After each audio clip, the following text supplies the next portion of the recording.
LeBron, before we got to the shot clock issues, which we understand is a technological thing, the lengthy reviews, what's your feeling on the balance of trying to get it right versus the entertainment product, the players staying in the rhythm that they're in, especially in a tight game?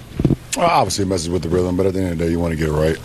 So it's unfortunate what happened, but you want to try to get it right, obviously, and our crew has a job to do, which is the referees. They have a job to do, and they have to do it at the best they can, so all good. AD not being there, it clearly impacts you guys in a lot of ways, perhaps most of all on defense. So what's the challenge there, and how did you guys try to account for that after he left in the first quarter? Well, I mean, when you've been preparing for a couple of days, with our prep, and you lose a key component to your team in one quarter, we try to pick it up, but obviously there's some things that we can't do without AD. There was a game at one point in time where you sat right here, we were talking to you, and we had asked you, can you guys win without AD? And you were like, no, we need that guy. How did you try to make up for it tonight? Where did you find some success, and where do you feel like you missed? Also, the team? Yeah, and where do you think you feel like you missed the most? I mean, obviously, us having another threat always on the floor, both offensively and defensively, versus a team that has multiple threats, So, obviously when you lose AD, it just hurts the balance of our team. We've been pretty good. Our coaches have been pretty good with having a certain rotation, how we work in our rotation. So that changes a lot of things. So, it was obviously, Golden State, you tip your hat to them. They played exceptionally well. Obviously, having Steph back changed their dynamic. You can see the difference between when Steph was on the floor and the last couple games when he didn't play. So, it's just tough when you have a big component to piece to the puzzle and then you don't have it. Did you see him at halftime? Did his eye just look totally closed up? Yeah. It was starting to close up on the court. Yeah, it was totally closed at halftime. With all the confusion that was going on the court, what were you telling your teammates to try and maintain their concentration? No, I was just stay loose probably as much as we could. I mean, obviously, it was a lengthy pause of the game, and we had to play a set that was called. They overturned the Draymond Green play with him stepping on the line. So we had a set, and whenever the game was resumed, we just tried to execute that. And unfortunately, we did. I would turn the ball over. Have you ever gone through anything like that before? I don't know. I can't. I've played this a long time. This game, so it's not in recent history for sure. Momentum's a crazy thing. When they took that three away from you that you hit in the corner, you felt that cost collectively this team some momentum? Oh yeah, it was good momentum. Obviously, I've never seen that be called before like that in that particular time. That was kind of weird, but yeah, it took some momentum away from us. Did you get a chance to actually see the video, like the screenshot of your foot? No. It's kind of similar to the Minnesota, the back of the heel versus. I mean, did that go through your mind at all, the Minnesota situation? I didn't believe I stepped on the line, obviously. I knew how much space I had over there. And when I shoot on my tippy toe, so it's kind of hard for me to have a heel down. Probably after I shoot, obviously, and land, but it is what it is. And LeBron, did you get any clarification as to why they reviewed it in the first place? No. I think all 2s and 3s are reviewable, I believe.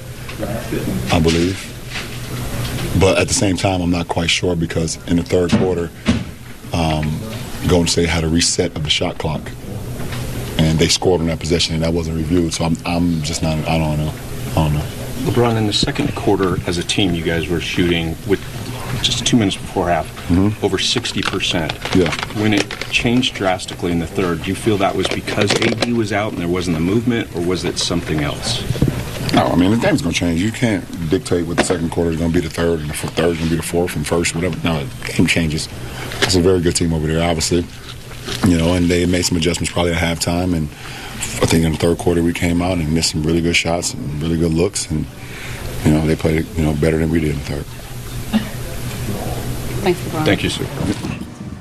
Hey guys, obviously a unique situation at the end of the game there. I'm guessing, well, none of us have ever seen anything like that, but how challenging is that when there's 15 minutes or whatever it is at the end of a game, just to try to stay focused and try to, get back in a rhythm after all that time off?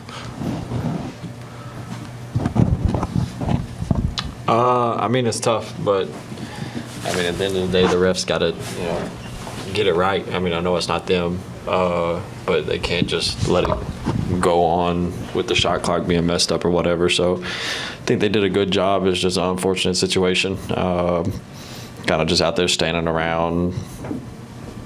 That's really it. That's really it. Guys, how did AD look to you when you saw him at halftime? Was the eye, did it completely close, almost like a boxer? What did you see? I haven't seen him. Did obviously you guys miss his presence defensively a ton, but the way that you guys were guarding them so aggressively at the three-point line, how much did it hurt you guys not having him kind of back at the rim? And that's typically like you're so used to kind of funneling guys his direction. Yeah, I mean, anytime you lose AD on the defensive end, offensive end, regardless of what it is, it's tough. But, I thought Jack stepped up and played, a really good game. But like I said, anytime you lose AD on, both ends of the floor, it's tough. But we got to figure out ways to be better and win games when he doesn't play. D'Lo, you guys came into this week with a game against a team just above you in the standings and a game against a team just below you in the standings. Didn't win either of them. What does that do to kind of the momentum you guys had been building, and what is it going to take to get back in the right direction? It's going to take everything to scrape out some wins at this time of the year. They all matter. Not really familiar with the standings, but I just think that it's just the momentum at this time of the year. Every game matters. Standings, all that matters. So, for both of you guys, there was a couple minutes left in the second quarter. At that point, you guys were shooting over 60%. It fell off in the third quarter. How much of that was because of AD being out and being part of the flow, or was it something different? I think it has a lot to do with that, We're not accustomed to playing without him. He's played almost every game this year, right? So That's something that is unfamiliar for us. But it's no excuse. Jackson played his ass off. Everybody else that came in, stepped up to the plate. But that's a tough team, well-coached team, so it's not going to be easy. Did it take the, for lack of a better word, wind out of your sails, emotion when they overturn LeBron's three, because it was such an improbable three? It felt like, okay, we're making a turn. I mean, the game goes from a 4-point game to a 7-point game in the matter of, it's kind of like you twist back time, but you lose the time. So yeah, I didn't understand the ruling on it or whatever it was, but anytime that something like that happens, it sucks. You want to score points.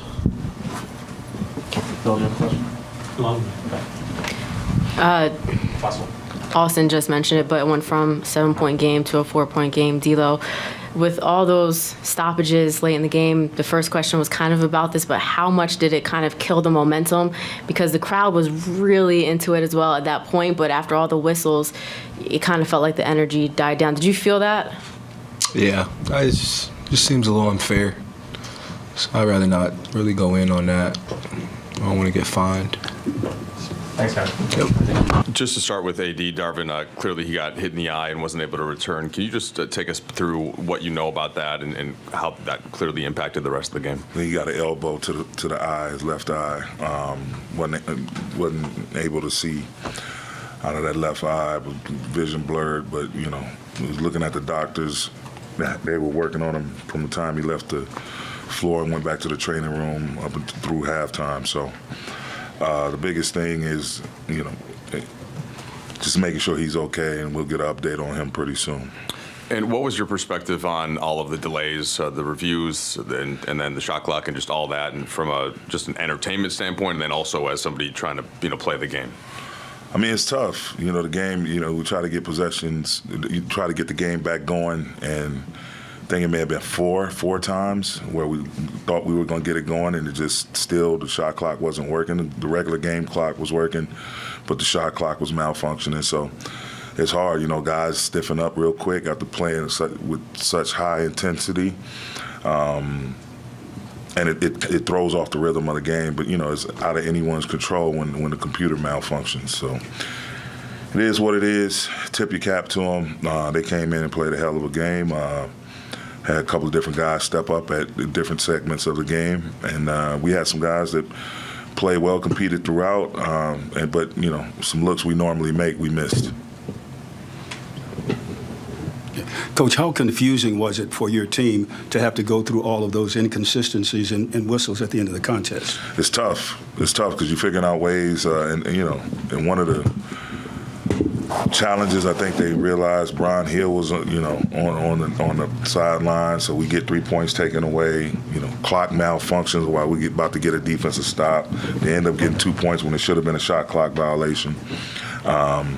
It's just a lot. And then all the stoppages down the stretch, it's a lot. It throws off the rhythm of the game. And, again, it's out of your control. There's really, you know, the clock operator is looking with his palms to the sky like the computers are computers. So it is what it is. Speaking of out of your control, when AD goes out, it's sent like two completely different games. In real time, what was that like trying to make that adjustment? And when did you know for sure he's not coming back? As halftime was winding down, we got the word, but Jack stepped in, played his ass off, played a hell of a game, a lot of energy, rebounded well. It shifts everything. You know, when you lose one of your main pieces, it's going to change your rotation. It's going to change the groups and the lineups that you're accustomed to having out there. It eliminates size. You know, they're a smaller team at the rim, so it takes another 7-footer out of the game for us. But it's tough. But, you know, I thought we pushed through, and, you know, offensively we got great looks. It just didn't go down. But I thought we maintained well in spite of that unfortunate circumstance. Darvin, a couple for you. Had you seen a situation where a 3-pointer or a 2-pointer was reviewed and the basket was completely taken off the board before? I haven't seen that. I haven't seen that before. Did they give you an explanation as to whether or not your challenge allowed them to look at that, or well, was that? They said New York looks at everything. Any three that's whatever. That was the explanation I got. That was so that. It is what it is. I mean, it's good to know now how the process goes, but they said it was kind of out of their hands or whatever. But again, you know, their points didn't get taken away because the clock malfunctioned. You know, they continue to play through, but you know, it is what it is. I think at one point earlier this season, LeBron kind of sat in the locker room and was sort of said, like, we can't win without AD. I mean, like, he's that important to us. The back line, as you guys in the fourth quarter really sold out to keep Steph off 3-point line, how killer were their counters to what they were doing to get to the rim, and how much, obviously you missed AD a lot in that game, but did you really feel his absence in those plays? Yeah, absolutely, because he knows how to play that cat and mouse game, you know, and you know, we had to do, next time we see these guys, if we decide to switch, obviously you got to mix up pitches, do a better job of when we switch, getting underneath Draymond, the guy that's switching on to Draymond, whether he's DH on or setting the screen or whatever. Got to do a better job of keep staying in front of him, keeping my body in front of him, and not moving up the floor. If he does get in the pocket, we moved way too high up the floor, and they were able to get some lives. But A knows how to, and Jackson will learn it as well. He does it some, but he'll get much better at it. But A knows how to play that cat and mouse game when you force Draymond into a, you know, indecisive floater. But give them credit. You know, they're a championship ball club. They got their core championship players, a lot of other good talent around them, and they made plays. Darvin, there was, you know, from the 1 minute and 50 mark left to go in the fourth to the minute 35 mark, between the challenges and the shot clock malfunctions, it took about 15 minutes to play 15 seconds. What did that do to both groups? It felt like, you know, I saw some interaction between the players. Like both sides were completely taken out of the rhythm. Whatever competitive juices that were there at the start of it seemed to kind of be gone by that point. Yeah, late to the party till someone asked that, but it's okay. You articulated it well. Don't worry about it. He got delayed. He might have been helping with the clock outside. You never know. Nah, it totally takes the air out of the building. They take, people are there. It's a game that's going back and forth. They build a nice cushion for themselves. We dig back into it, and then, we make a big shot, big play. They make big shot, big play. Guys are scrambling, competing their asses off, and then boom, everything just stops. So now, you got the fans getting a little antsy, thus the boos. Both teams just kind of figure out ways to stay warm and trying to talk through what's about to happen. And right when we think something about to happen, we get shut down. And think something about to happen again, we get shut down again. So it just took the rhythm out of the game. Thanks, Coach. Thank you. That was a really good answer. But now, what's the good news for us?